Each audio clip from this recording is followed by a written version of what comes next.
There's Chicago PD, there's Chicago Fire, but I'm most concerned with, you guessed it, Chicago Med. Let's get started. I got it from here, man. Nope, he's mine. Okay, who the hell is this guy? Says he's a doc. Get off the gurney, Doc. I'm senior resident in this ER. Yeah, well, I'm your new trauma fellow. Doesn't happen like that. Trauma fellows don't just run in. This guy could be anybody. You need to see some ID. I'm all for the show, trying to set up the stage for this character, but people don't just run into the hospital and say, I'm the doctor now. Transplant team's en route. I want to tell you how fabulous you look right now. I do? No, I want to tell you that, but then it'd be a lie. You look like you've been strapped to the bow of a ship. So That's true. No, don't do that. You don't need any more laugh lines, believe me. Me? Have you looked at yourself in the mirror lately? I love their relationship. I love you It's so real. much, I want to break you in half. I love you so much, I want to punch your face in.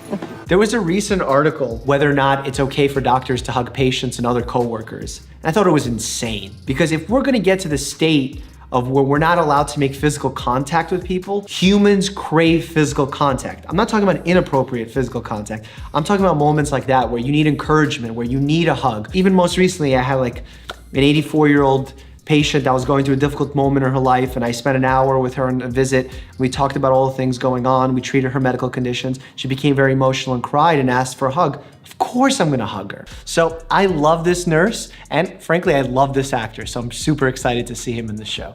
Yeah, where the Secret Service preserves a trauma bed for the President of the United States when he is in Los Angeles. This is Trauma One, Angels Memorial. You are not, under any circumstances, allowed to kill a guest in my house.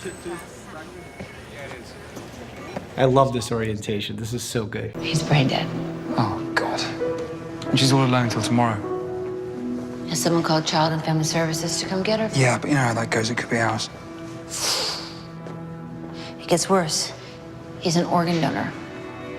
Transplant team's on the way. Then we can't wait for CFS. I have to tell her. This is definitely the most medically accurate show I've seen in such a long time. I don't know why I'm getting excited about it, but it's very accurate. These conversations happen in this matter. A Norwegian child having a pneumothorax, I'm learning something from this show. I'm gonna look this up afterwards. This is Jorge's. ¿Entiendes? Yes. Inside, I found this.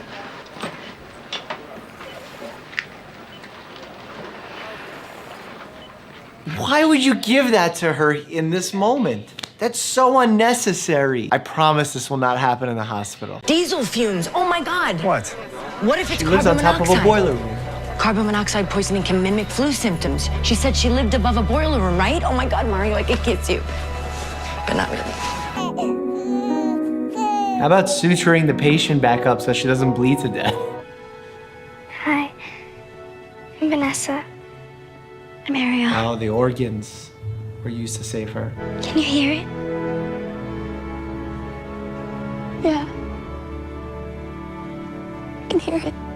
Powerful moment when you know you had to lose your father, but it saved another person's life. You got real lucky taking that branch out. Luck had nothing to do with it, Hank. Heard that over dispatch. Hell of a way to start your shift. Wouldn't have been my first choice. Geez, TC, you look like crap. Yeah, pulling a tree out of a guy's stomach tends to get a little messy. Okay, we don't just change in the middle of the hospital and start showing off, well, this guy's showing off his body. I love these dramatic shows and they make it fun and interesting to watch, but okay, not realistic. I have to call that out right away. I'm done being nice about this. This is nice.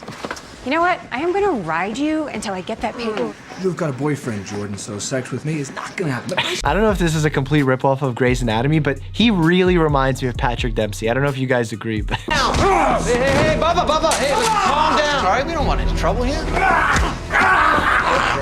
All right, this would not fly. Patients go wild like this. It happens, especially those under the influence of drugs, alcohol, that sort of thing. This is heavily underreported. Healthcare worker abuse, whether that's nurses, doctors, PAs, pharmacists, whoever it may be, get abused often, and often meaning more than it should. Like I always say, be a human first. Hospital administrator, doctor, whoever you are, human first. Oh, you two don't get along? It's complicated. Sounds like an interesting story. Yeah, it's a long one. Romance, drama, incoming. You're not as tough as people say you are. That's a fireable offense in any hospital, so I'm curious what's gonna happen next. Because he went, bam! I saw a miracle. Drama really does live here. Gotta get out of here in the next 10 minutes. A storm is moving in. Okay, let's do this. Doc, I got. There wasn't enough drama. They got a storm coming. And maybe the car will light on fire. And maybe an active shooter situation will start taking place. We don't shock dead patients for practice. Oh my God.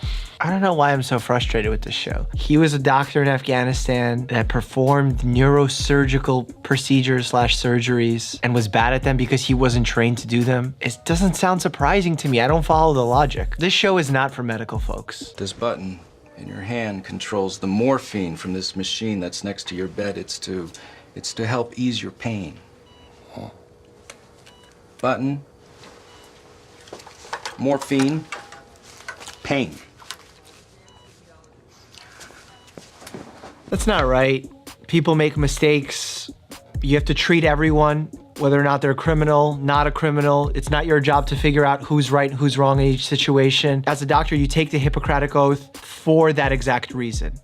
Coming out is not an option. Wow. That is so gay. I can just imagine the pitch meeting for this TV show. It's like, we need a very rare condition for this young girl to have where she has some sort of other human being living inside of her